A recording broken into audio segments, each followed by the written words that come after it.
All right. So I'm here now. I can't hear anything. There. I added you to the stream, but not me. Ah. Okay. So go to your audio settings, and there's a tick box that says like auto adjust audio levels. It's on. Yeah. Take that off. Okay. Because it actually affect your computer's audio levels. Right. So I checked it off. Yeah. Now go to your actual computer audio levels and make sure it hasn't messed with them. It hasn't, I don't think. Okay. Just for your future recording, in case everything's quiet, just that sort of thing. Ah. Okay. Oh, I check those every time I record. Yeah, just so you know. Yeah. Man. Okay. And now you've got like a person there. Yes. Okay, so if I go to why did I do this? Every time I look for my profile pictures, I click on I'm like, okay, where's my avatar folder? But I don't have an avatar folder. I have a profile folder on my computer. Ah. Which is a terrible name for it. I'm going to rename that right now. I'm going to rename that right now. This software is so not designed for doing beards. It's made for little twinks. What? How dare you? You don't look anything like that. If anyone's like watching right now, like you're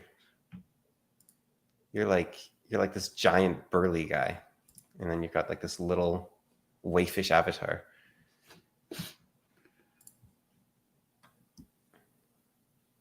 But like I said, you can live your dreams this way, right? Now I want to see if I can make this thing burly. Let's see. Okay, so I'm going to close Streamlabs. Okay. It might actually be a limitation of the software. Yeah. Wait, why is my avatar not anything? It just says Fujimi Film Webcam.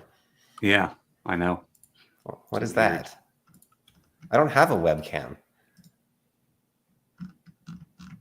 There's no camera attached to my computer. Why is it like this? Okay, let's go to pictures. Let's go. Oh, I think I know what just happened. I changed the name of the folder that my profile pictures were in. So now it doesn't see them.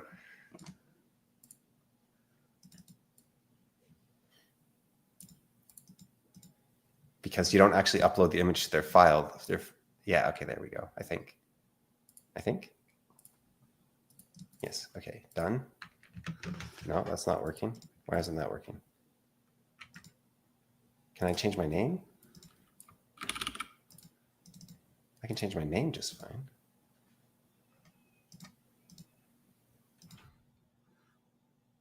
Oh, you left.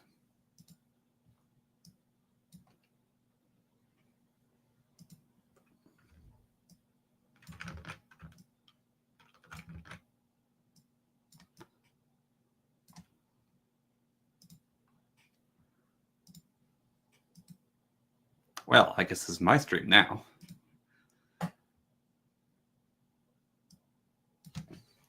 Q.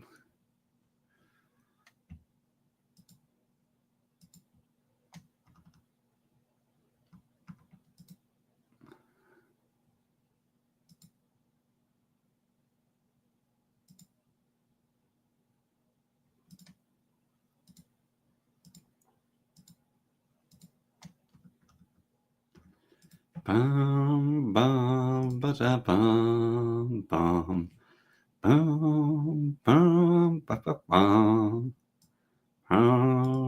bum ba da dum dum dum dum dum dum dum. Oh, it worked this time. Oh, hello. Hello. Hey, look, it's like a little pulsing orb now. Oh, how do you do that? It's just because my avatar is round. But why do you have the pulse? Where's that come from? Every time I talk. Yeah, how do you do that? I assume that just whatever's surrounding my picture will do that, but your picture's too big? Well, this isn't a picture. This is a virtual cam. How do I just do a picture instead? You you go to your little on StreamYards, you Yeah. have the little 3 dots, and you click on that and you click edit avatar. Ah. And then you add an avatar with a plus button. Ah. And then I think whenever you turn your camera off, you get your avatar. I see. Although I'm kind of annoyed about how it cropped this picture because it's off center. It's bothering me. You can adjust the crop. It's not like YouTube's thing. It's pretty bad. You can still adjust it a little. Yeah, but it kind of sucks. Okay, let's see.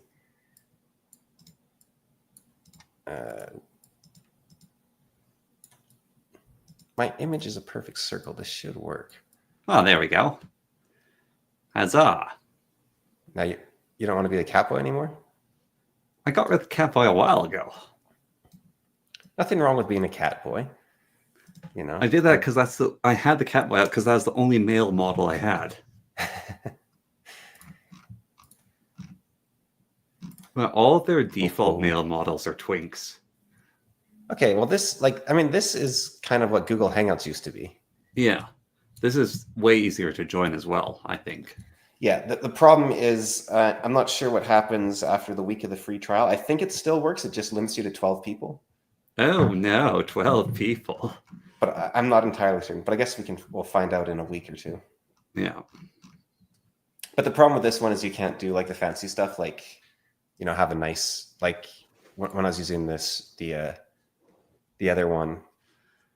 And also this is a much more corporate company, so they'll put their logo on when the free trial's over. So we'll have like a little StreamYard logo slapped in the corner somewhere. Yeah. Which I just find a little gross, but you know, maybe I can find like a Hypercam 2 overlay that we can offset it with. Yeah. Like, because I don't think there's a way to, like with the the Stream Labs I was just using, like it's very easy to set up the layout the way you want it to be, right? But this one, it's like, you just you're limited to whatever they tell you can do. It's very corporate, like easy to use for anyone. So it's like useless for most purposes. But hey, you can do this. Like, boom, now wait, steady. Yeah, for example, when you put the logo on the screen, so here I just put our logo on the screen. Yeah. I'm only allowed to put it in the top left corner or the top right corner. Ah. I am not allowed to drag and drop it around the picture. I see. So it's like, limited but that way they can have this nice animation, right? Yeah. And so that's why they do it, because you have you want to look fancy. Yeah, it's not like it's like you're faking professionalism, right? This is the reason people hate AI art right here. It's this exact same thing, because it's like, oh, look how professional it looks without any real soul or effort behind it that doesn't actually do what you want it to do. Because I don't actually want it to do this. I'm just stuck with this very professional looking animation, but I actually want it in the bottom right. Yeah. So this is exactly why people hate AI art. I was actually thinking about this the other day. People say they prefer if the game developers or whoever hand drew everything themselves, right? And I think that's actually just because it's not that they want to see something good or bad, right? Because AI art, I think at this point, can be very good. And I've seen artists talk about this too, where it can be good. It doesn't just look bad. Like, it looks good. AI art looks good for the most part. Even composition is being slowly solved. I think it still messes up a lot and it makes you feel kind of nauseous, like especially like the ChatGPT stuff makes you feel gross. But for the most part, I think composition has been solved as well. However, people don't actually care about good or bad. They want to see you. They don't care if they see your good art or your bad art. They just want to see our actual person on the other side, which is why we hate corporate speak as well, because we just want to bond with another person. We don't want to have this layer of the machine between us or something like that. And I really think that's where the hatred from AI art comes from. Probably. And I think that said, most of the AI art I've put out there, let's say, and same with yours, you don't just stick it into, like, you don't just go into Grok and type in, like, give me a picture of this and one and done. It's like, use automatic 1111, and there's layers of refinement upon layers of refinement, and Photoshop and ControlNet. And like, I was looking at my old images and I made like an image that looks like a bunch of elements of, it was based on the thinkers actually, but like a bunch of the different thinkers. But if you look further away, it actually spells out the words the thinkers out of the images on the screen. Yeah. And like there's actually you can't just go to Grok and say do that. Well, maybe you can these days. Like they're getting pretty good, but the amount of and even then, like you could say that's not me at the end of the day, but I kind of saw it when it was on automatic 1111, where to get anything good, you basically have to redo every single, I'd say like ninth of the image or smaller. Like you really have to get in there and spend like, I could spend like 10 hours on an image or more, 20 hours on an image, just like fixing sections and redoing them and recomposing. And it's not just like little Photoshopping things. It's like, no, I've got to draw my own thing here, and then I've got to make it match the rest of the style. And there's a lot going on. And I think I kind of saw the AI as more of a brush, like a paintbrush. So you, when you swirl a paintbrush across a canvas, you don't actually choose where each blob of oil lands from the oil paint, right? Like the brush is something you kind of go with. So it's sort of Bob Ross, like just let the paint choose where it lands. And I think that's how at least Stable Diffusion like 1.5 and 2 kind of was. But then it tried to get to an all-in-one tool, and that's where you get that, you widen the gulf between the creator and the image. And now prompting maybe can return that a little bit, but I think, Yeah. and I think a lot of people just aren't, just add an image of Jesus to the background of the stream somehow or something. It's not in the background. This is in the present. So I think you have to choose to present them. I'm just putting them down here. Oh, I see. So I have like the choice to use it if it's present what I'm throwing in there. Okay. Oh, it's like, that looks like Stable Diffusion 1.5 probably, or something like that. Yeah, this was one of the early versions. Right. Yeah, and then this is like a skull thing. Why is there a bunch of G's eye? No, G's POTAs, I guess. It was trying to get Odin on the world tree, actually. Oh, okay. Don't you mean Osiris, whatever, Archeon? No, this was Odin. From Greek mythology. No, that thing, that's Memory Sorrow Thorn. Yeah, no, this was completely different. No, I'm just... One of our images, one of our thumbnails, use that tree I just put down there. Oh, sorry, I'm in a different window. Where was...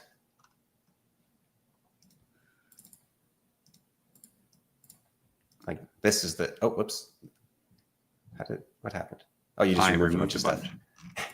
Okay, so yeah, this is the image you're talking about. Yeah, so that's what... Right, because it was very like Stable Diffusion was very difficult, especially before automatic 1111 was like a thing. Because you were just using like the really rough stuff at first. Going to see if I can find the original now. I mean, but like what I made. Like an image like this that I made, right? Yeah. To dox myself slightly, because this image does exist on Reddit under a username that I no longer use, but it does exist. But like I put quite a bit of work into this, and I don't think it has the same failings that a lot of modern AI stuff does, because it's actually the picture I wanted. It's not just me. Well, it's more than that, because you want to see me, right? Like that's kind of how I look at it. And so this is something I came up with. This isn't something that the AI came up with, because this is the language models. This is Orca, Llama, Manticore, Wizard. So you can see it contains all those elements. Yeah, like it's an Orca, Llama, Manticore, Llama. I don't remember what the wings were for. That might have been from Noose Hermes. So it's like a Hermes element there. And then,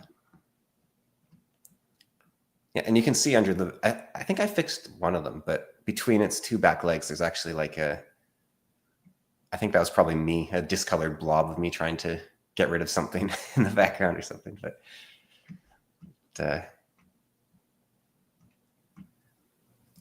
so I think, and so this software, like it's very professional when it puts it up on the stage, like, ooh, look at that nice animation. But it's like, yeah, but I'm not in control here at all. Like with the Streamlabs, I was much more in control. And I could actually know that I'd be safe with whatever option I chose that it would do what I asked it to do for me. Yeah. Whereas this, it's like, what's going to happen when I click this button? I guess I'll find out. Yeah, so that's the final result right there. Right. And that was, is that like just a anime like Odin head that you added or something? No, Or? I thought I had a different one actually as the final result, but I can't find it. You might have. You might have. Is there like a, can I just deputize you or something? There must be a way to do that somewhere. Oh. Right. Hang on. That's not my name. There we go. I had my Lord Cameron name up. I just there we go. Oh, so it needs to be a picture of us, I guess, because this is the Fool and the Philosopher. All right, I'll get a face reveal for the Fool and the Philosopher. Let's see if I have a picture of myself. Shirtless or not shirtless? What do you think for the face reveal? No, that terrible image was the final one. Wow. Okay. Well, it was exciting technology once upon a time too, right? Yeah, I thought I did better for that one. I mean, you might have somewhere, like the one online might be different. Well, no, that's it's the same. The image that turned out good. The Atlantis one was good. Yeah, the Atlantis one was good. So was this one. Let's see here. Pyramids. Oh yeah, that's fun. Yeah, that's a nice one. And it's, I think this sort of image though here, right? It's kind of where AI art has gone on the, like when people look at it and they say, okay, I don't like AI art, but I do like this image, right? But a lot of what it is it's just like photo bashed. Like it's not actually photo bashed, but it looks like it's just. Well, this image is photo bashed. Okay, yeah. So this one is photo bashed, but like a lot of AI art that people like has just become like composite elements, and so it's sort of like it becomes very formulaic, not on the AI side, but on the human side, where you're like, okay, I know what you'll like now, and you just sort of If you see what I mean there, like yeah. There's actually no way to get rid of the logo once I put it on the screen. See, this is the kind of thing where where you get a little like I don't want a logo. Oh, a logo makes you look like a pro. No, it doesn't. It makes you look like you're a twat, obsessed with branding. Yeah, there we go. Oh, look at this. Ready? Ah. Oh, that's horrible. Dark magic. There's like, oh, I hate it so much. There's like 4 of them. Oh, geez. What's this one? Breaking news. Oh, look how professional. You can probably, when you own it, you can probably make your own presets. Yeah, no, it looks like I can add in my own. Yeah, but I just like, but the placement of the logo, right? I can't actually choose that one. Like that's just, oh, how do I make it go away? Okay, there. Oh, I just hate them so much.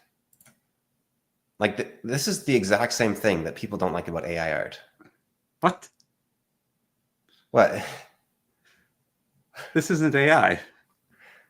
No, I'm not talking about your image in general. I'm talking about all these Streamlabs things. Yes. No, this image is great. No, I love this image. No, I mean like you put this image up and then we're like, wow, this is so good. That's an achievement. And then you see that achievement pop up there. Ah.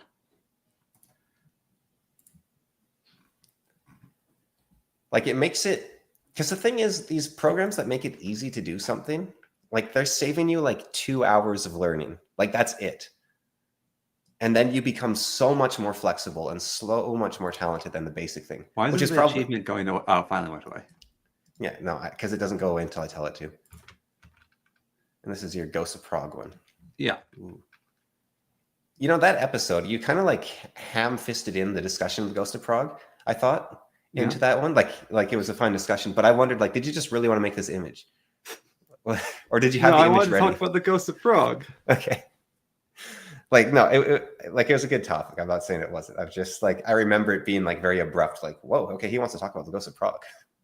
And then that became like the whole episode. I found the image I was thinking of. Okay.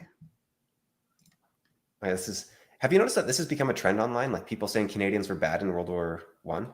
And like I talked about this way before that. I'm just saying, like I called it.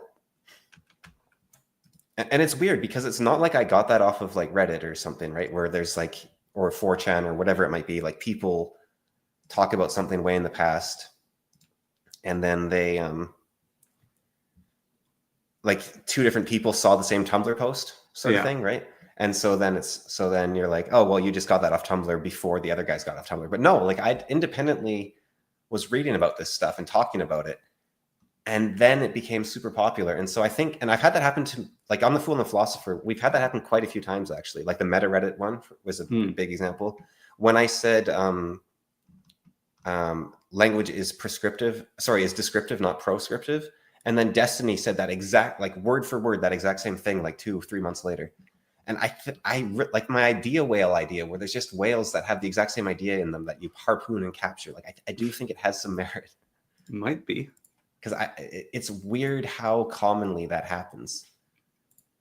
Let's see. Now you have up. Oh yeah, this one's nice. Yeah. Yeah, I modified it quite a bit from that original one. Yeah. And I think sometimes you just want to have the Google Hangouts. See, this is what I don't like about StreamYards. You just want to have a Google Hangouts, and so StreamYards provides that, and that's great. And then you just want to be able to show the people you're talking to an image, and so this gives you a really easy option to show people an image, and that's also great. But the problem is they put in all these fancy animations, and it's like, stop trying to be more than you are. Like, you are not a professional being professional. Professionals do not use your software, and don't pretend they do. Like, this is just basic garbage, friends playing around with PowerPoint. Kitten uses this.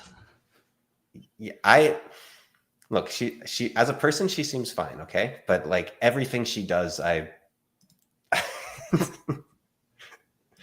like, it's just, I mean, she'll say it herself that it's like very scuff, but it's like, you know, people will go to the store and they'll buy like the plastic garbage that makes them look like they have money. Like, that's what StreamYards is. Okay, like, you know what I'm talking about? Like, you get like a, I don't know, like a, I just bought a new pair of knives, right? They're very nice looking knives. Yeah. Wooden handles, everything. They're not wooden handles. They're plastic that looks like wood. Yeah. And I assume that's partially there just to deceive people into buying the knives. I just wanted like any knife. I don't care how good it is, but I just want any knife. But also, that's the sort of thing where you buy those, you're like, ooh, I can save money if I buy the plastic handled knife. And then like, instead of having like an actual knife, right? So like there's this, it's the consumerist, like, you know what I'm talking about? Like this culture of just the next thing, watch the new movie, watch the new TV show, watch the new, like, it's just the more and more, but it's more than that. It extends to make your place look nice by spraying Febreze about the place. Yeah, no, that's not nice. Get your energy by drinking some coffee and, you know, eating some chocolate from your wrap. I was at the grocery store this morning and I saw someone, they bought about $400 worth of groceries, which would last me maybe a week. And it was all like soft drinks and like bars of like, it would, the only reason it would last me a week. Candy bars? That sounds awfully American of you. Well, there wasn't any chocolate to be seen. I mean, maybe it said chocolate on the front, but okay, this is what it is, right? StreamYards is like the Cadbury's of chocolate, where you're like, ooh, Cadbury's, how expensive and fancy, but it's actually just like chocolate made for the masses to make them feel like they're being fancy, but they're not. Or like the Haagen-Dazs ice cream of them. Like, I've become an extreme elitist apparently, but yeah.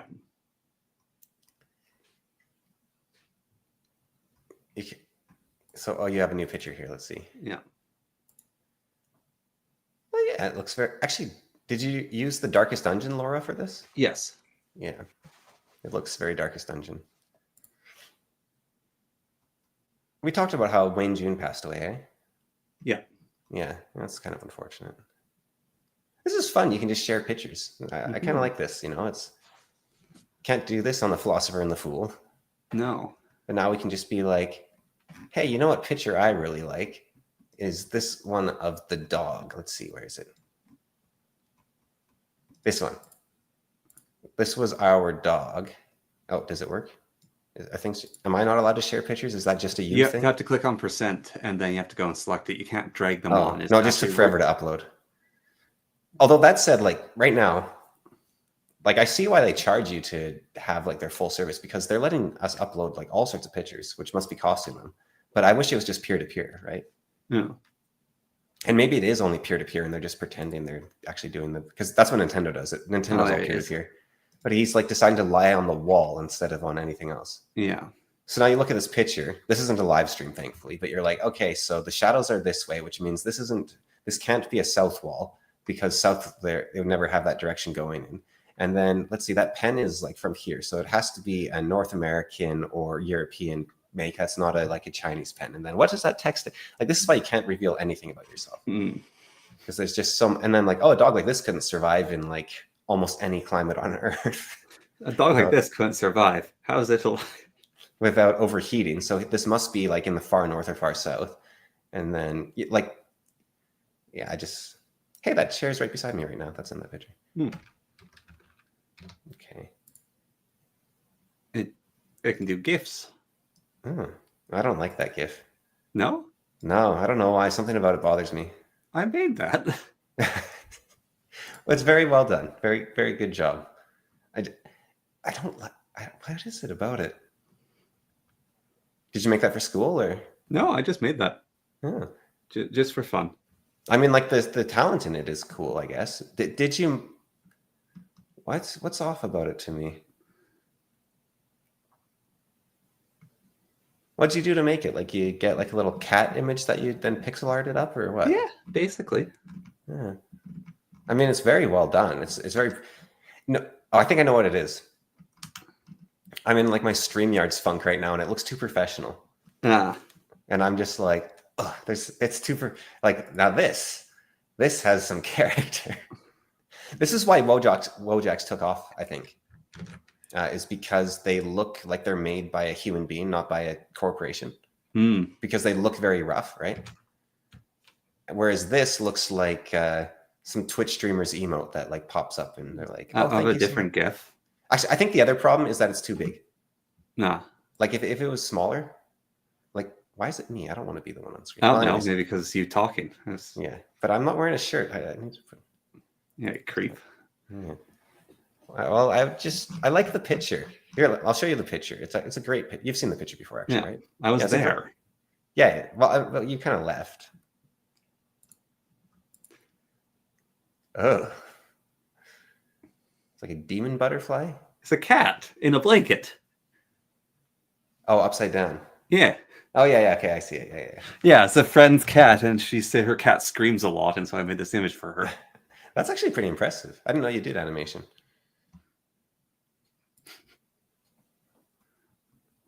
How long have you been doing animation? A long time. You can go back to the Eater of Chaos. Oh, yes. Rest my eyes. Yeah. Yeah. But no, I mean, those are very well done animations. Like they would fit into like a Heroes 2 or something, I think. There is so much going on in this image. Oh my goodness. Yeah, but we can kind of rest your eyes easy on it though. I think it's kind of like an Archie comic, but there's like programmer socks, hideous. cakes, drugs, oil, anime figures. All the best things in life. No sunlight getting in, phone. Yeah. No, I think there's a temptation here, which I'll have to check myself on. It's very social media-esque, this live streaming thing, where there's a temptation to overshare. Yes. Right? And so, let's see. So I got to put my shirt back on is what I'm saying. Yeah. There we go. Now I'm just me. All right. But I think there is very much a temptation to just be like, okay, I really want to show you this image of me. And it's like, I don't know about that, man. Yeah. That's weird. Yeah. I should change my display image to the Eater of Chaos. I don't know. It's a pretty disturbing picture. It's a combination of two Wojaks. Yeah. It's the Screamer and the whatever. There we go. Nice and gentle. Now we're going to get sued by Nintendo. Yeah. Can you remove an image if it's on the screen right now, or? No, I have no control besides being able to present. Right. And can you? It looks like I can chat. I can go, hi. That's in the private chat. Is that private chat? Yeah, there's a chat higher up. That's the. Oh, there's comments as well. You can join. Yeah. Ah. But like, there's no way for me to adjust this image like right now. Like, No. this is just like on the other one, I could actually do stuff with it, but this one is just like. I can grab this image and take it off the screen now that you're sharing it, though. Why do you want to grab my image? Well, I'm saying I can just grab it. Oh, I see. See? It's a mudkip. Yeah. Well, we know how to make this work, and we can use the horrible corporate one, or you can. I'm going to spend a bunch of time figuring out the other one because this is like, it makes me feel, I don't Dirty? feel well. Yeah.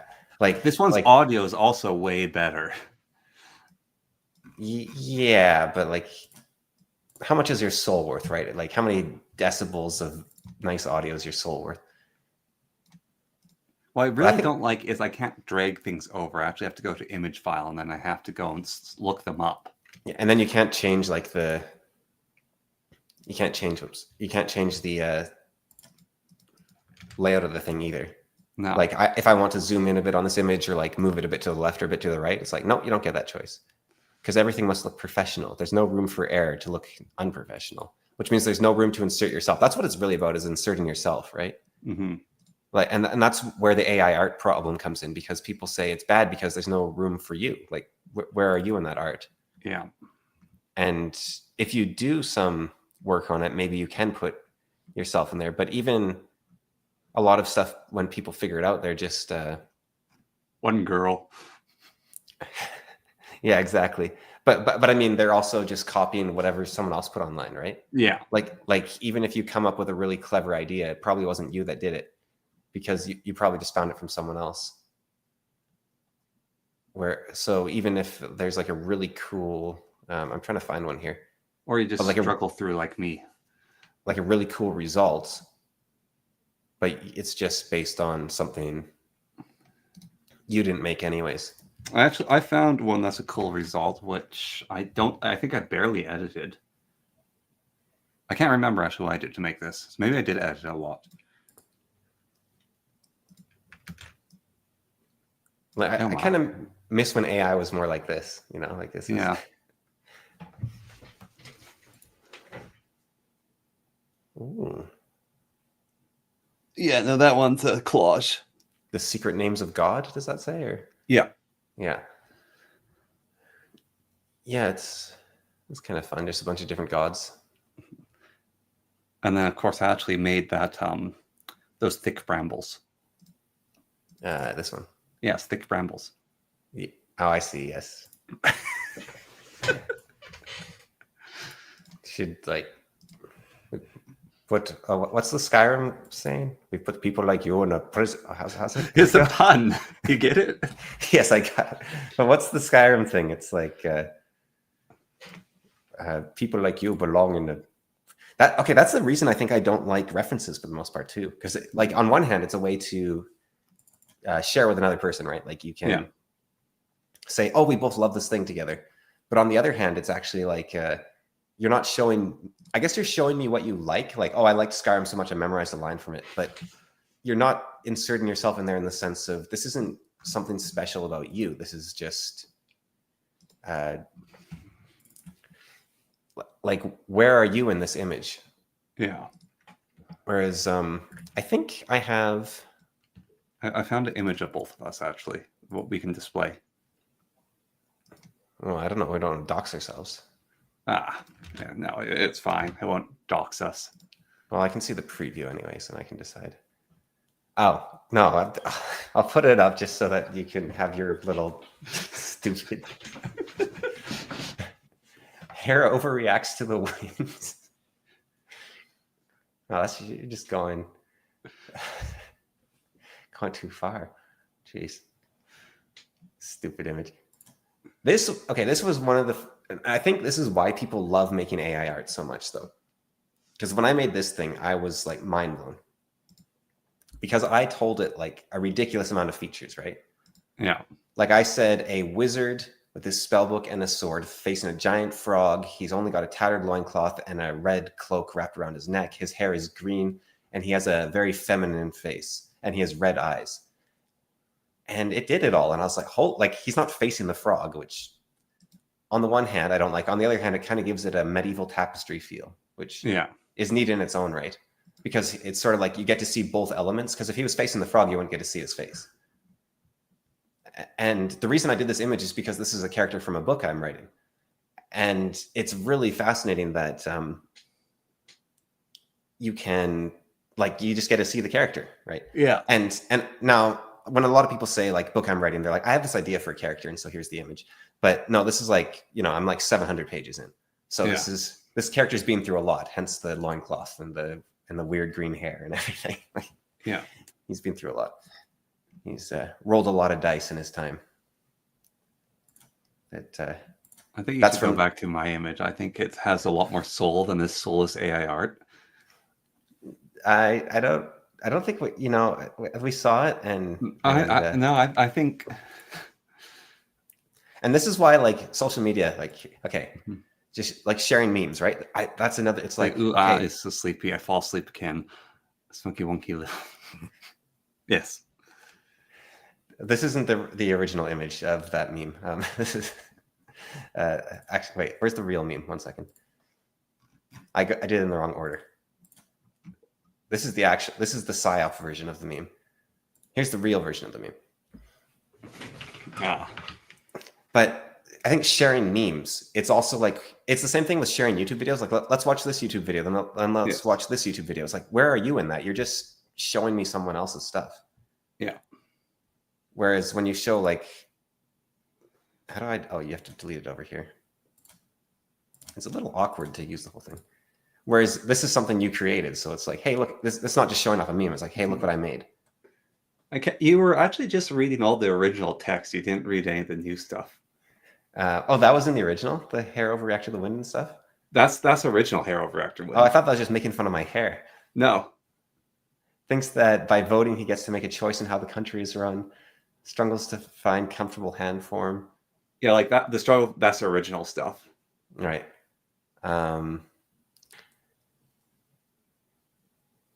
Let's see. Most of the text is actually on the Chad. Most of the new text. Right. Always prepared to grab power. Might makes right. Awesome crown. Head of state until death. Family tree is straight as an arrow. Fate of a nation depends on how he's feeling. Awesome fashion that uses purple for men. Brutalizing everyone nearby into submission. Walks fully knowing that the ground is his because God said so. He figured out how to always look everyone in the eye at once at all times. That's probably from the original. That's the original, yeah. Yeah. Head of state until death. Undying love for his people. Might makes right. Yeah. But I think there's just a lot of like virtual reality, but not virtual reality. I don't know what the term would be because it's not like, it's a one-step remove reality, and virtual means true technically, but the way we use virtual now, it does mean like one step remove, I guess. But it's like a lot of reality feels like it's out there separately and we're not part of it. And sharing memes and like that just adds to the problem. Yeah, part of the problem. Well, no, I think like showing art you've created for the show is different, probably. No, we gotta stop. It's bad, it's wrong, it's evil, it's vile. Yeah. All right, well, we can do that then. Let's see, 1 second. Can I where's that little, what does this allow for exactly? It says you can put videos on here. That seems unlikely. But yeah, I think having too many videos on the go at once is probably a problem because it gets you into the mind of, look what I'm going to show that person next, right? Rather than now okay, so you can't put audio in, but you can put video. Now, I think you can enjoy memes, but I think sharing them with others is the problem. Yes. You can enjoy memes, you can make memes, but you cannot share memes. No, because, well, the problem with sharing memes, right? Like if you have one day where you're like, all right, we're going to meet up at the top of that hill, 2-hour hike. And then I'm going to pull out my painting I have in my backpack and I'll show you the meme I like. Then yeah, go for it because you like this meme, right? But the problem with meme sharing is it becomes, I send you a meme, then you send me a meme, then I send you a meme. And we're not actually looking at each other's memes. We're just like, I want to one up the guy, right? Yeah. And it's not about the meme. It's just about... it's like playing... What was that game? That has Quiplash in it. Jackbox? Yeah, Jackbox. Yeah, it gives you that sort of sick feeling. Wait, I can ban this image from the studio? How's that a thing? I guess you're a Philosophy fan, aren't you? No, it's just like there's an option to ban the image from the studio. But I think if you have like one, like, you know, you have like your something like this, then you have your just your background image, and you're not changing it. It's just there, and that's what you're working with. Or if you have like a drawing on the background that you're actually drawing on as you go, and that's like to illustrate something. I think that also works. But yeah, okay. So we seem to have got this thing working. The people who are interested, I don't know if they have evidently not stopped by, or if they have, I haven't been paying attention. And I've decided that I hate StreamYards with a burning passion. Like on a utility level, it's fairly useful in a lot of ways. It's very easy for guests to join. I think that's the biggest advantage, is how good it is for guests. But like on my end of things, it's very annoying. Just in terms of like, look, like these, I don't get to choose this animation. It's just that or that. I don't get to choose anything. Like, where do I get to be an artist? It doesn't even, AI art lets you be an artist because you can take the image and you can Photoshop it and edit it and do whatever you want to it. This is like if it created an NFT every time you did AI art and you weren't allowed to download the NFT. I'm just trapped and I don't get to do anything. Okay. Man, you sound like me talking about cozy games. Oh, I hate cozy games. I hate the concept of cozy games even. Like well, why I have the perfect description for what a cozy game is. Yeah. It's a desktop background you get to play with a little. Have you seen, there's actually literally games where they like go on your taskbar and then they like have like a little village that dances around and you can like hand the villagers stuff and like, but I think it's worse than that because the very fact that you're calling it cozy is more my problem than anything. Like if it's very low interaction, you know, like a digital aquarium, I can kind of see an appeal there, honestly. But the fact that you are using this as your escape instead of like, you know, like Stardew Valley, I'm going to go have a farm and I'm going to escape to my little, just go to a farm. Or like they're always desperate for farm hands. They don't pay much and you have to live in a tiny little shed, but they always want more. Ah, yes. Come in. Get comfortable. Do you like to be cozy? Good. Oh, and are you a little old-fashioned? Sorry, bar humor. Video games. Cozy video games. Video games that are cozy. And good old-fashioned pixel art. Old-fashioned pixel art. I get into that. Gonna whip out my rant again on that. The whole opening. I actually, for this video, I found a CRT filter.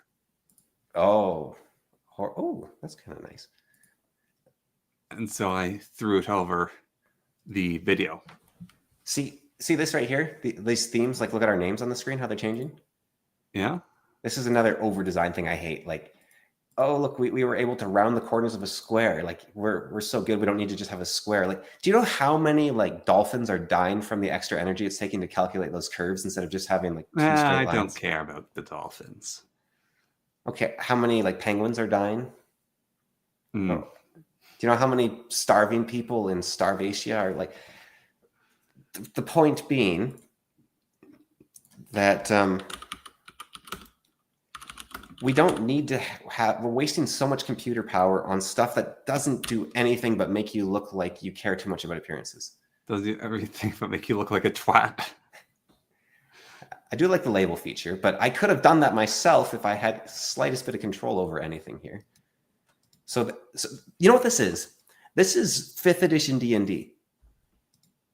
Because it has tons of features, and I'm sure I can get more and pay for more. But in 1st edition D&D, I could just do it all myself. And maybe it doesn't look as professional and polished, but I could have as much as I wanted and change anything I wanted. But the stupid StreamYards is just... I'm okay. I'm not okay. I think that, like, there's no catharsis. I just get angrier. You know, That picture is very appropriate for you because it makes you like look 40. It's funny because most people that like in person when they meet me, they're like, "Whoa, I thought you were like 23 or something or 25," but then I've got this picture from when I was like 22 or something, and it makes you look 40, and it much more fits my inner rant. Your inner curmudgeon. But I think there's also like something about the podcast format that messes with this because, like, it's funny on the podcast, it's always like, oh, Cameron's the one that's going to go too far and make the Hitler joke or whatever, and oh, you know, like you have a million thumbnails. Oh, we're so close. I'm so close. We are so close not to talking about it. Oh, I see. Look, this is called Godwin's podcast for a reason, right? So we should just change his name from Fool and Philosopher to Godwin's podcast. I don't like Godwin. He's still around. He's a journalist, and he actually started comparing like Trump to Hitler, which is very ironic. But did he really? Yeah. I think it was Trump he compared to Hitler. The fool. Yeah. He's being hoisted by his own Picard. Let's see if I can find the... Anyways, but like in person, you're always saying to me like, man, you're such a like, what'd you call it? Like bleeding heart liberal, right? Like, you always, which is kind of almost the opposite of like what the... Yeah, Mike Godwin says that Trump-Hitler comparisons are legitimate. Oh, you moronic fool. Because it's funny because the second part of his law was that the conversation then ends. Yeah. But he said his law was supposed to be a joking commentary about hyperbole, but it's not a luxury we can afford anymore. Trump's allies are pushing a framework to enable fascism. What's that called? It's irony. Yeah, but it's also... This is something to, I think, catch yourself, because we'll do it in our lives and we've done it before. When you no longer agree with your past self and you think your past self had this diehard resolute law or whatever it might be, and you're like, no, that's stupid. I can't do that anymore because such and such belief matters more. For instance, I believe that you shouldn't have to worry about what you say on your podcast. You should be allowed to say whatever you want, and anyone that, you know, because you have a big audience, and as you get bigger, you have a big audience. So then, you have to be careful. I don't believe that. I think you should just be able to say whatever you want to say, right? But now that we have like 100 subscribers and we have like one person watching us, maybe I think, oh, I should be careful about what I say because there's consequences. And maybe someone goes on like they go and burn down StreamYard's headquarters because we were ranting against them so much. And like, if someone actually went and like, let's say, shot up StreamYard headquarters, right? Like I'd feel like horrible. I'd be like, whoa, that's not what I wanted to have happen at all. And then I would start thinking, maybe you have a responsibility when you have a platform to curtail your speech. But then I have to remember my past self didn't believe that. And I didn't believe that for a reason. And maybe I am correct in the future, but I do have to be very careful not to change, like not to abandon everything from the past because I did have it for a reason. Yes, you can't knock down Chesterton's fence. And I think that Chesterton fence goes both ways, though. So an example with insane asylums, right? A lot of people are saying we need to bring back insane asylums, bring back the insane asylums. But the thing about that is, why did we get rid of them in the first place? Until you understand that, you can't say we should bring them back. Well, do you know why we got rid of them? No, I don't. So I can't I get. do. So I can't say we can bring them back. Pharmacies. Do you like? So, that sounds very just from the outset, very conspiratorial. yes, well, I did that on purpose. So, psychoactive drugs were So mass I'm in. produced. I believe you 100%. I'm all in on conspiracies. Yeah, so psychoactive drugs were mass produced Yeah. that helped manage psychosis. And on top of that, the play or movie or book of One Flew Over the Cuckoo's Nest was very popular because it did talk about that, and that actually helped contribute to the ending of the Insane Asylum was that book. Yeah. But the even bigger one was basically, all right, so you have this person who can't interact with society. And so we can put them in a insane asylum, which costs a bunch of money and like has all these requirements, or we can give them pills. And then they can live a normal life and be productive and pay taxes. Yeah. And And so so they thought, pills. oh, we will get more taxes this way. Well, that might have been one of the factors in it, but the major part of it was honestly psychoactive drugs basically became mass produced and mass popularized. And so they took the place of the insane asylum by just medicating everything. But then the industry went a little too far and going, oh, you got a minor problem, eh? Well, I think I have an upper and a downer that can balance you out. And then they decided they wouldn't. So you And think then there are people who psychoactives don't work for. It turns out that psychoactives have a lot of nasty side effects. One of the side effects of psychoactives is paranoia, which makes you think that messes with you, makes it so you're not you, and so you don't take them.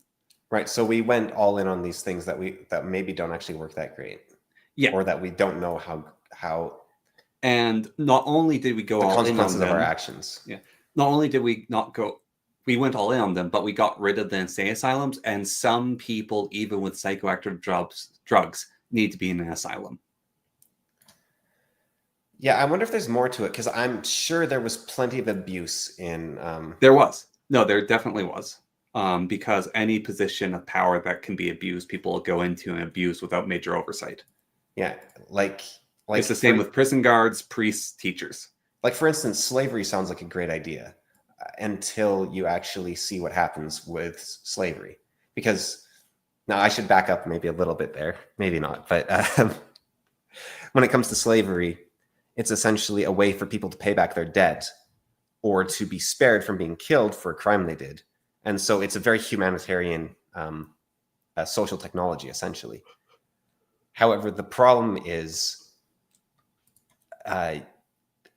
there's very few people, when given absolute power over another person, well, even if there is only like 10% of people or 1% of people, that abuse is so horrific that we can't really allow that to happen because when slavery was banned, it was banned everywhere except for the state itself. And the state was still allowed to do slavery in prisons until like 2013 or something in the States. But what they found was that the state was just looking for reasons to keep people in there and to just treat them poorly, and the same abuse problems occurred. So they couldn't even use that as a way to like punish people because it just turned out to be that bad. So no, it's the same story, honestly, with well, there's a little bit more to it, but it's the same story of the schools that the First Nations went to in Canada. Yeah. Which was, the schools were altruistic in some ways, and they were trying to give education to what they saw as a dying people. Yeah. And they didn't think about preserving the culture. There's some things to be raised eyebrows at that.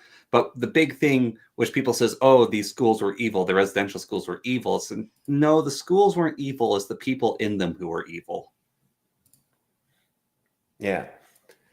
It's the priests who took advantage of the thing. It's the nuns who took advantage of the thing. It's the people who went in there's like, oh, I'm in the middle of nowhere with a bunch of children who can't speak my language, so they can't go to an adult and complain, and they're part of a social group that can't speak English. This is perfect for me. Now, under modern standards, they're still kind of evil, right? Because the idea that these people are wrong and need to be fixed is kind of evil under a modern framework. But Yeah. That's more debatable, because if you see someone hurting themselves, you don't want to let them keep hurting themselves. Yeah. And if you're a Christian and you see a bunch of non-Christians, or you see what many people did, which we talked about. Did we talk about this on the podcast? But in like the previous podcast that we just recorded, which will come out like 3 months from now. But it was that the First Nations, a lot of them, especially the further west you got, seemed to be like a destroyed civilization. Like they didn't seem to have much left for whatever reason it was. Yeah, we go more into those reasons, but you see this destroyed civilization, you think these people need help. We need to give them whatever we can. And like, that's the charitable interpretation, right? But yeah, that might not be their actual reason. And they might just be like, oh yeah, we get to take power. Well, and I'm sure many people, the moment you give people power over another, they want to abuse it, essentially. Yeah, well, there's the other thing is, I haven't been able to find the article again, but it was an article written by a journalist who, he basically was told, like, no, the 60s or 50s scoop, or whatever it was. Yeah. So he was investigating this because even at the time it's going on, people are saying this is evil. This is bad.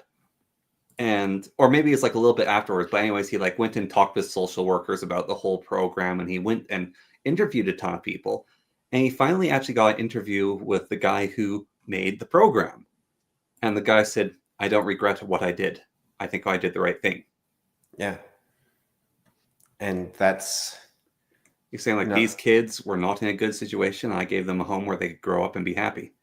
But then you, like Jordan Peterson did that interview with that woodworker who was just stolen from his grandparents while they were visiting town. And it's like, that's, the guy's been ruined for like 50 years. Yeah.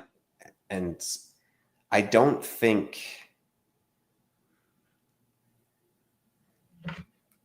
There's always going to be victims no matter which way you do it. My personal leaning is lean more towards the liberty rather than authoritarianism, right? Yeah. Like let the accidents happen through liberty rather than... I think the... let the government keep its grubby paws off me. Like, I think Dostoevsky kind of did the argument perfectly in The Brothers Karamazov with the story of Jesus and the Inquisitor, where Jesus and the Inquisitor both have a method to save people and both leave people to the wayside and both have problems. But I think Jesus's way is the better way. Now, it's not... The one thing Dostoevsky does that isn't fair is that he makes one character Jesus. Yeah. Because that's like... You can't compete with that. This is a difficult decision. I wonder which guy is right here, because there's a lot of good points on both sides. But one of them is Jesus. So. Yeah. So I think that's one thing that Dostoevsky did that isn't fair. But otherwise, I think it's a very good argument back and forth. And I actually thought when I was reading The Brothers Karamazov that Dostoevsky was an atheist, because he does the atheist argument so well. But apparently he's not. So, I mean, kudos to him for that. That was very impressive. It is considered like his best book or something, so I can see why that would be the case. He had to spend enough time among atheists, he learned all their arguments. Or maybe he was one at some point in his own life. Yeah. Like C.S. Lewis was an atheist for a long time. Yeah. And C.S. Lewis wrote a lot of books about like atheism and the fighting back against atheism and whatnot. You know, where was his face? Gur Martin asks about Tolkien's tax policies. Right, yeah, because he was wondering. There's a great quote in one of Tolkien's like lectures or one of his letters. Tolkien hated taxes. Yeah. With a burning passion. And he lambasted them constantly. Like, Tolkien absolutely despised taxes. But I think in context, George R. R. Martin's quote was essentially saying, it wasn't Tolkien's tax policy, it was Aragorn's tax policy. Yeah. And he was asking, okay, the king's returned, great, but is he actually going to improve people's lives? Yeah, what's his tax policy? He didn't have one. That's why he's a good king. But I think George R. R. Martin's point is that just being the guy with the crown doesn't make you a good king. What about what happens after? And that's what Game of Thrones is, because Ned Stark was the hero, right? And like all the other people there were the heroes, the members of the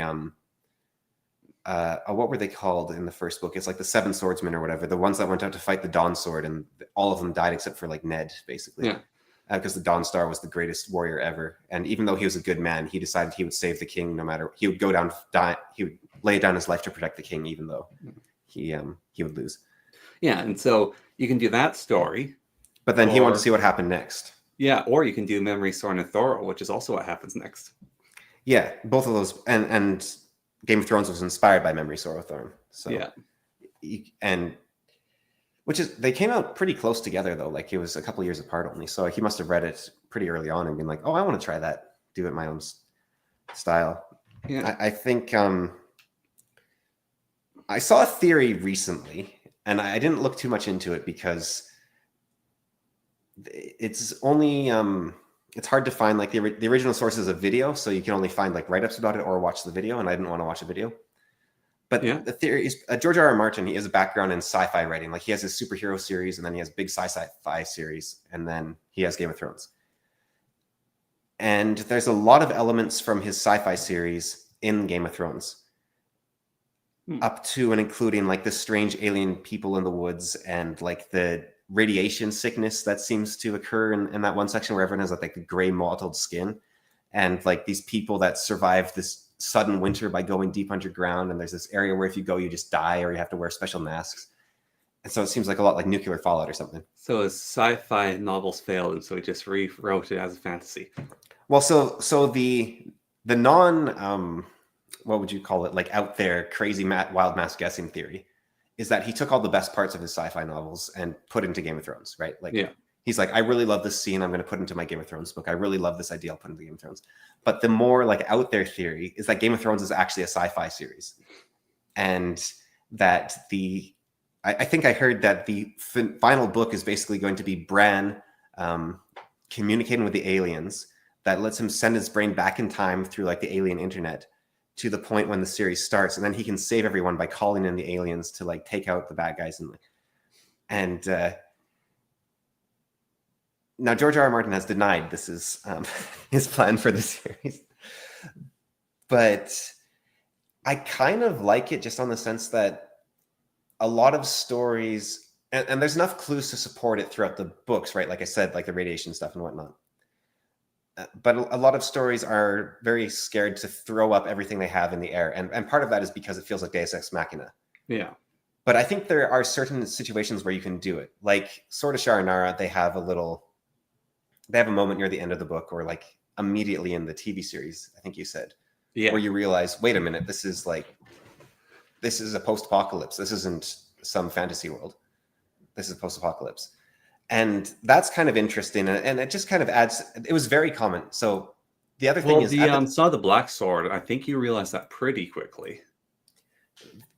Like most fantasy series were actually written in a sort of post-apocalyptic setting back in the day. Like science and fantasy weren't separate things. Yeah. So like the Heroes of Might and Magic series was a huge combination. This is annoying, live streaming right here. Like with just, I can't just pause for like 4 minutes and then get my thought out, you know. But the Heroes of Might and Magic, it was like people that can travel through planets, go across the universe. They get trapped on a single planet, and then aliens come down and like have been burrowed under the surface, and they come up, and everyone kind of disguises themselves in magical ways. But it is actually a world of sci-fi, technically. Yeah. And they just disguise it as science. Although I do think magic is a real force in the Heroes of Might and Magic universe. I've been playing Might and Magic 7 recently, and it's a decent game, actually. Its controls are kind of hard to figure out, and I'm not sure if I'll like it in the end because it does feel very JRPG-ish, but it's really weird seeing all the icons from Heroes 3, like just in the game world. Like you see, I'll get our... How do you...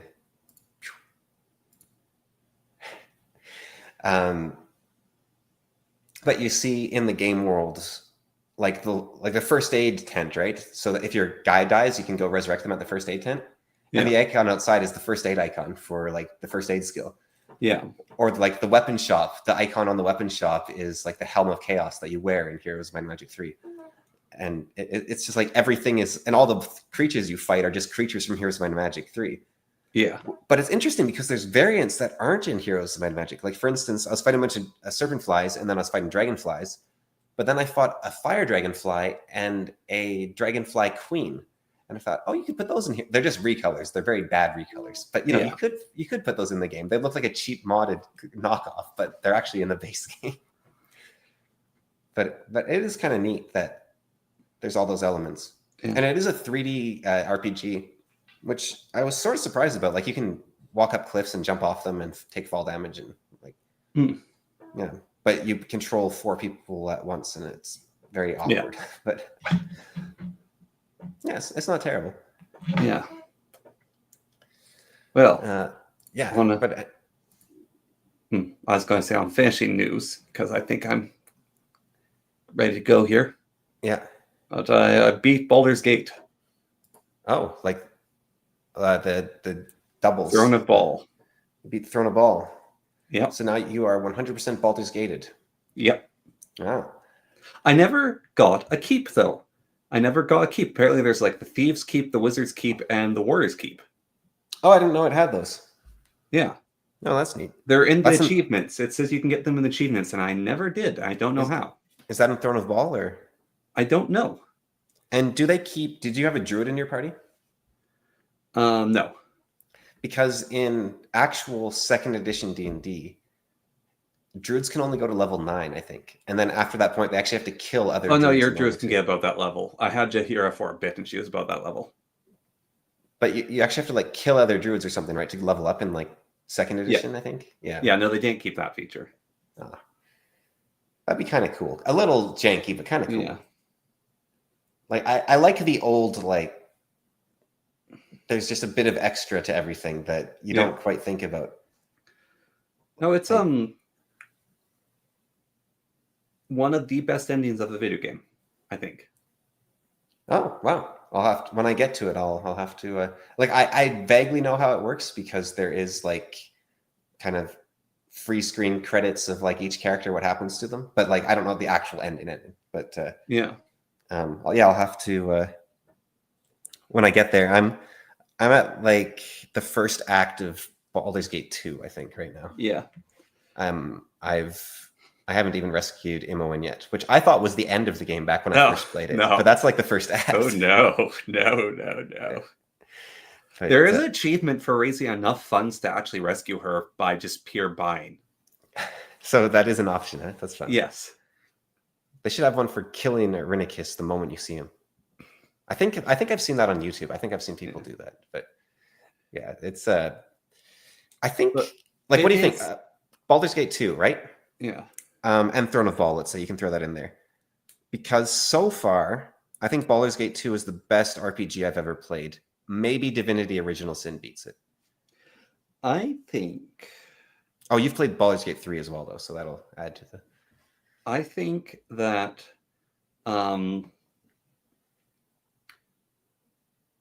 combat-wise, Divinity wins. Yeah, the combat in Divinity is amazing. Actual gameplay, Divinity 1 wins. I think story, Divinity and Baldur's Gate are really close. Have you done a Planescape Torment? No. No, I haven't either. I've heard. I'm not talking about like the individual writing. I'm talking about the overall story. Yeah, like how everything fits together and whatnot. Yeah, because I ignore a lot of the story in both. Yeah, like text is skip it, but yeah, it's like the story of the world, the interactions, all that stuff. But like a game like Dark Souls, right? Like the atmosphere is amazing, and it's all interlinked, and there is a lot more you can dig into, and I think that's really cool.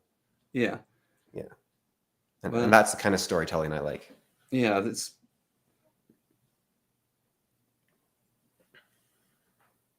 No, it's cool. Yeah. Well, no spoiler. We know how we. Well, no, this isn't spoilers. It's it's my party. So my party has 4 wizards, right? Yeah. And my game plan near the end of the game was to cast the spell that turns wizards into fighters. Oh. Why do you have 4 wizards in a party? That's ridiculous. You only need like 2. Well, I have a wizard fighter, Yeah. I have a pure wizard. I have a wizard rogue, and I have a wizard cleric. Just all the wizards. Yes. But it Have you? turns out that the most efficient use of their time is to use Tensor's transformation. Right, to turn into like a Well, fighter. and I think it's because the end game items, like the weapons, are so much better than Just the that good. like Yeah. the mace, the flail of ages. Yeah. I give it to my cleric. She casts Tensor's transformation, and she starts hitting harder than Minsk. Do you have you played Icewind Dale and Icewind Dale 2? No. You should try an all wizard party in that. Just see what happens. Yeah. They're cool. They're basically like dungeon. It's like Baldur's Gate if it was a dungeon crawler, and you get to choose your party. And if the character dies, you can just make a new character. So it's it's Iron Man Icewind Dale would actually be interesting. Also, Wish is an overpowered broken spell. Well, if you have a wizard, that's spoilers. No spoilers. No, this is a mechanic of the game. Yeah, game mechanics are spoilers. It's a mechanic of the game from D&D. Yeah, but I don't know how they implemented it. Okay, I won't tell you then. In Baldur's Gate, because all right, I feel like I've cast don't you cast Wish like one of the first things you do at the start of Baldur's Gate 2? No. Like there's a genie that you can get a wish from, isn't there? I think he casts limited wish. Oh, is it limited wish? Yes. Okay. But it's under that vein, I assume. Yeah. Yeah. All right. Well, all right. This is a good test run. We found out that StreamYards is very easy for guests. Damn it! Why did you have to mention Icewind Dale's ready to move on to Pathfinder? Well, you also have to play Temple of Elemental Evil. Not doing that. It's the most accurate representation of D&D in a video game ever, apparently. Although that said, that was before I'm not doing Planescape's Torment or Temple of Elemental Evil. That was before Solsta, the Last Magister, and Baldur's Gate 3 came out. So maybe those are more accurate now. But Solstheim is very good at 5th edition. Like, it looks like it's basically perfect. And Solstheim 2 plays so much better. Oh my goodness. Solasta 1, that character creation was the most fun I've had in a game in years. Like, just the character creation. Yeah. It is so well done. And the gameplay of Solsta hurts. I couldn't do anything because everything was like swaying and stuttery. And yeah. No, they improved it so much in 2. I'm actually really looking forward to 2. Does 2 have a demo? Yes. I might check it out to see if it can run on my computer. Because Solsta 1 couldn't. So it probably still won't, but... Well, Solsta 2 is very poorly optimized in its demo, I will say that. Okay. Well, I'll still try it and just see. Yeah. I was able to run... It crashed 3 times for me. What's that game, that Skyrim-like game that came out recently? Tainted Grail. Ah. That runs on my computer. So props to them for that. Absolutely optimized. Like, I'm actually impressed that it ran. But yeah, no, Tainted Grail is actually optimized. If you're not like running it on max graphics, it's actually quite playable. Yeah, which I was happy to see. Mm-hmm. No, I allotted them for that in my review. Because a lot of modern games just run like garbage on my computer, even though they have no excuse, as evidenced by Tainted Grail. Yeah. And also the fact that I can run like Breath of the Wild on an emulator on my computer. Yeah. Once I played Tears of the Kingdom, I started like hating like every other game on the Switch, basically, just because I was like, you have no excuse. Tears of the Kingdom, and like every game on Steam as well. It's like, if Tears of the Kingdom can run on my Switch, you have no excuse. You should be able to do anything with a full-blown like PC. Yeah. All right. Well, good day. I'll leave you to close up. All right. And I'll just look for, I'll figure out that Stream Elements another day. I've been doing this since 10 in the morning, so I'm going to go eat lunch or something. And now it's just me, the angry old man, alone, with all the power to be mine. And now secretly I won't leave, and I will just stream forever and ever and ever. And then I will become the true fool and the true philosopher.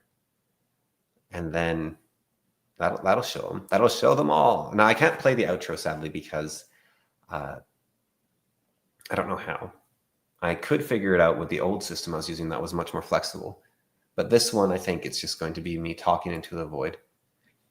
So I guess I'm going to leave now. So have a good day and goodbye. We don't end Fool and the Philosopher normally, which makes it a lot easier on me for ending these things.